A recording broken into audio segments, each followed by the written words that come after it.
Hello guys, my name is Kashif Raza and welcome you guys to my YouTube channel. In the last video we create a program for calculator, but in this application we learn what are the conditional operators and how we can use the conditional operators in our C++ programming. Conditional operator, यहाँ पर ये conditional operator दिए गए हैं कि सबसे पहले हम देखते हैं कि कंडीशनल ऑपरेटर क्या होता है। कंडीशनल ऑपरेटर्स जो होते हैं ये किसी कंडीशन को चेक करने के लिए यूज़ किए जाते हैं, आया कि ये कंडीशन ट्रू है या फॉल्स है। अगर कंडीशन ट्रू होगी तो हम उसके अगेंस्ट जो हम स्टेटमेंट्स लिखेंगे वो एग्जीक्यूट हो जाएंगी। अगर ये कंडीशन फॉल्स हो जाती है तो जो हमारा कंट्रोल है वो उन स्टेटमेंट्स को स्किप कर देगा और आगे की तरफ फॉरवर्ड हो जाएगा। अब ये कंडीशनल कंडीशंस क्या होती हैं, ये कंडीशनल ऑपरेटर कौन से हैं, हम इनको पहले देख लेते हैं। यहाँ पे ऑपरेटर नेम है, ऑपरेटर साइन है और डिस्क्रिप्शन है। इक्वल का ऑपरेटर जो होता है जिसे हम असाइनमेंट ऑपरेटर कहते हैं, तो ये हमारा इक्वल का ऑपरेटर है। यहाँ पे अगर ये डबल इक्वल हो जाए इस तरह से तो ये हमारा इक्वल का ऑपरेटर बन जाता है। अगर ये सिंगल है तो ये हमारा असाइनमेंट ऑपरेटर होगा, अगर ये डबल साइन हो जाता है तो ये हमारा इक्वल ऑपरेटर हो जाता है।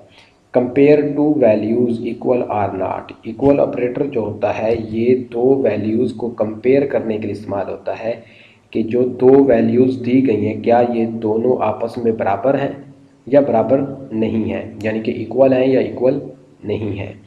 तो ये पता लगाने के लिए कि ये जो दो वैल्यूज़ हैं यानी कि दो ऑपरेंड्स जो हैं क्या उनकी वैल्यूज़ इक्वल हैं या नहीं। अगर वो इक्वल्स होगी तो कंडीशन ट्रू होगा, अगर वो इक्वल नहीं होगी तो कंडीशन फॉल्स हो जाएगी। अच्छा, उसके बाद है ग्रेटर देन जो कंडीशनल ऑपरेटर है ये compare two values which value is greater than. अगर दो वैल्यू दी गई हैं और हमने चेक करना है कि इनमें से कौन सी वैल्यू ग्रेटर है दूसरी वैल्यू से, तो इसके लिए जो ऑपरेटर इस्तेमाल होता है वो ग्रेटर देन ऑपरेटर होता है। उसके बाद है greater than or equal to.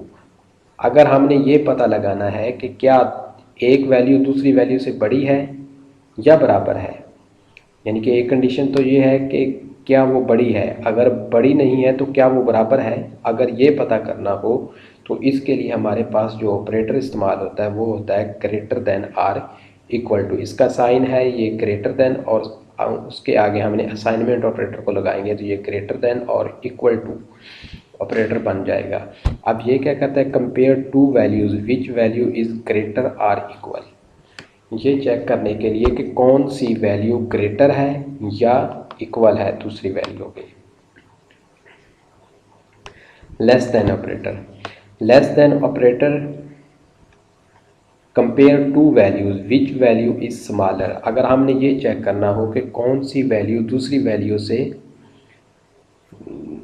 Value से स्मॉलेस्ट है, तो ये चेक करने के लिए हम लेस देन का ऑपरेटर इस्तेमाल करते हैं। तो ये चेक करने के लिए कौन सी वैल्यू छोटी है और कौन सी वैल्यू बड़ी है। अगर कौन सी वैल्यू बड़ी चेक करनी है तो उसके लिए हम ग्रेटर देन का इस्तेमाल करेंगे, अगर हमने छोटी वैल्यू फाइंड करनी है तो उसके लिए हम लेस देन का ऑपरेटर इस्तेमाल करेंगे। इसी तरह less than or equal to, अगर हम ये चेक करना चाहते हैं कि जो दो वैल्यूज़ यूज़र की तरफ से दी गई हैं क्या वो उनमें से कौन सी वैल्यू स्मॉलर है, यानी कि कौन सी वैल्यू स्मॉलर है, और ये भी चेक करना कि क्या वो आपस में इक्वल तो नहीं है, कि जो दो वैल्यूज़ यूज़र ने इंटर की हैं क्या उसमें से कोई एक वैल्यू दूसरी वैल्यू से छोटी है, कौन सी वैल्यू छोटी है, या आया कि वो दोनों वैल्यूज़ जो हैं वो इक्वल हैं।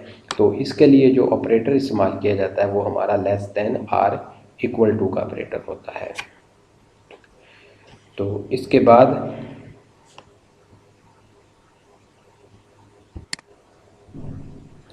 बाद आता है लॉजिकल ऑपरेटर। लॉजिकल ऑपरेटर में एक एंड ऑपरेटर है हमारे पास, एक और ऑपरेटर है और एक नॉर ऑपरेटर है। एंड ऑपरेटर जो होता है ये डबल साइन लगाएंगे जब हम, ठीक है, तो इसके साथ ये एंड ऑपरेटर लिखा जाता है। एंड का जो साइन है ये अगर हम 2 टाइम यूज़ करेंगे तो ये एंड ऑपरेटर बन जाता है। And operator produce true result when both conditions are true, कि जब हमने 2 कंडीशंस दी हैं, यानी कि जब हमने 2 कंडीशंस अपने किसी प्रोग्राम में लगाई हैं और दोनों कंडीशन जब ट्रू होगी तो उस सूरत में जो हमारा एंड ऑपरेटर है वो ट्रू रिजल्ट जनरेट करेगा। अगर उनमें से कोई एक कंडीशन भी फॉल्स हो जाती है तो जो हमारा रिज़ल्ट होगा वो फॉल्स चला जाता है। जिस तरह से हमने फिज़िक्स में पढ़ा था एंड ऑपरेटर, तो ये उसी तरह काम करता है कि अगर दोनों की वैल्यू 1 होगी तो ये 1 जनरेट करेगा, यानी ये क्या करेगा, ट्रू करेगा। अगर दोनों कंडीशंस ट्रू होंगी तो ही इसकी वैल्यू ट्रू आएगी। अगर उनमें से कोई एक कंडीशन फॉल्स हो जाती है तो इसका जो रिज़ल्ट होगा वो फॉल्स चला जाएगा। उसके बाद है और ऑपरेटर। और operator produce the true result when 1 condition is true, यानी कि अगर 2 कंडीशंस दी गई हैं, अगर उनमें से कोई एक कंडीशन ट्रू हो जाती है तो ये रिज़ल्ट ट्रू जनरेट करेगा। अगर दोनों कंडीशन फॉल्स होंगी तो जाके